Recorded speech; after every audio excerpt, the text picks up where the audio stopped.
आता करंट चालू असलेला एका ग्रुपवरचा मी स्क्रीन रेकॉर्डर तुम्हाला सर्वांना शेअर करते, ज्यामध्ये व्हॉइस चॅट चालू आहे. आणि त्यावर क्लिक केल्यावर बऱ्याच जणांची कंप्लेंट येत आहे की त्यांच्या बँकिंग अकाउंटला मोबाईल नंबर अटॅच असल्यामुळे बँकेमधले पैसे जात आहेत, गुगल पे, फोनपे, आणखीन पण कोणते ट्रान्झॅक्शनचे ॲप असतील ते, आणि त्यासोबत ऑनलाईन बँकिंगमुळे हे प्रॉब्लेम येत आहे.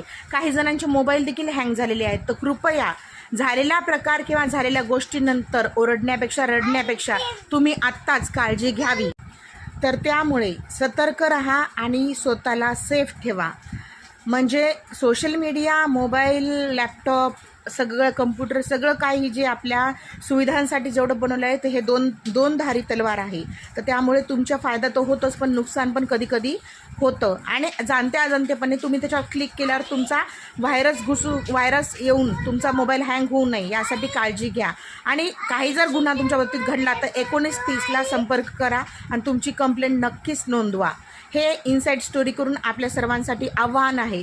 आणि मुद्दामून फॉर एक्झाम्पल एक एक्झाम्पल तुम्हाला दाखवलं आहे, असंच बऱ्याच गोष्टी घडत आहेत. आणि हा प्रकार तुमच्या सर्वांसोबत होऊ नये, तुम्ही सतर्क राहावं म्हणून तुमच्यासोबत मी स्क्रीन रेकॉर्डर पाठवलेला आहे. त्याचसोबत एक जे स्क्रीनशॉट दाखवलेला आहे तो देखील तुम्ही जातीने बघा. त्याच्यावर देखील ग्रीनमध्ये क्लिक होतं की कोणाचं तरी कोणत्या तरी ग्रुपवर व्हॉइस चॅट चालू आहे. तर कृपया, काही महिलांना हे माहीत नसेल तर ही माझी जी रील आहे ती जास्तीत जास्त शेअर करा, सबस्क्राईब करा आणि लोकांपर्यंत चेतावणी म्हणून हे नक्कीच पाठवा. धन्यवाद. इनसाईड स्टोरीकडून मी रेश्मा शिंदे पुन्हा एकदा.